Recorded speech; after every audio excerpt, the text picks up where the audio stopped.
करना है। फिर उसके बाद HDR1 करना है। फिर उसके बाद अगेन मोशन ब्लर करना है। फिर उसके बाद HDR1।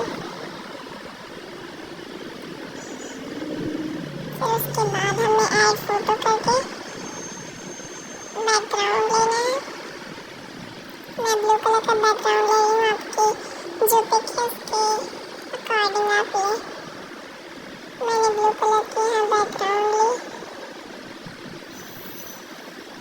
उसके बाद मैंने इसे बाला की फ़ोटो पे सेट कर दिया और उसकी ओपेसिटी थोड़ी लाइट कर दी। फिर उसके बाद हम ऐड फोटो करके PFP ओवर ले लेंगे। उसके बाद हमें सेट करके ब्लेंड कर देना है, ब्लेंड करके स्क्रीन कर देना है। फिर उसके बाद हमें वही पिक लेनी है। उसके बाद हम कट आउट करेंगे उस पिक की।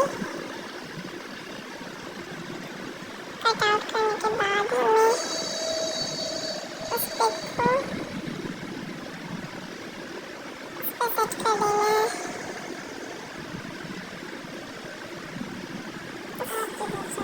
आप इधर से अंदर कर सकते हैं, मैंने थोड़ी साइड में की है।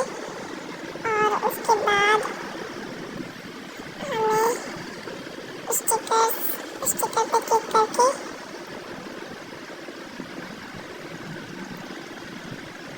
स्टिकर पे क्लिक करना है हमें और ओवर एडिट PNG सर्च करके आपको जो स्टिकर्स अच्छे लगे वो आप ले सकते हैं। मैं यहाँ हार्ट्स वाले ले रही हूँ और बहुत सारे स्टिकर्स मैंने अभी लिए हैं और फिर मैं इसे भी सेट कर दूँगी।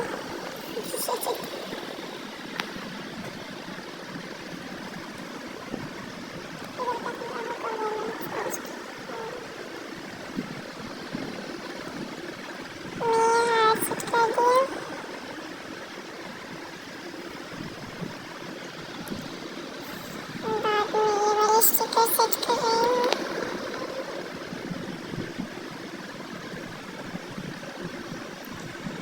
और मैं ये हेक्सागन वाले करूँगी और फिर सर्कल।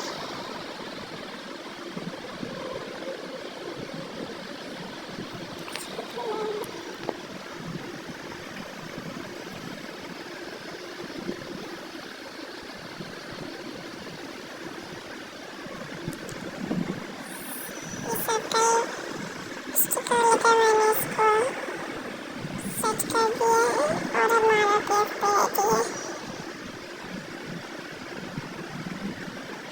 और फिर हम उसे बाला के चिप्स पे ब्रश लगाएंगे।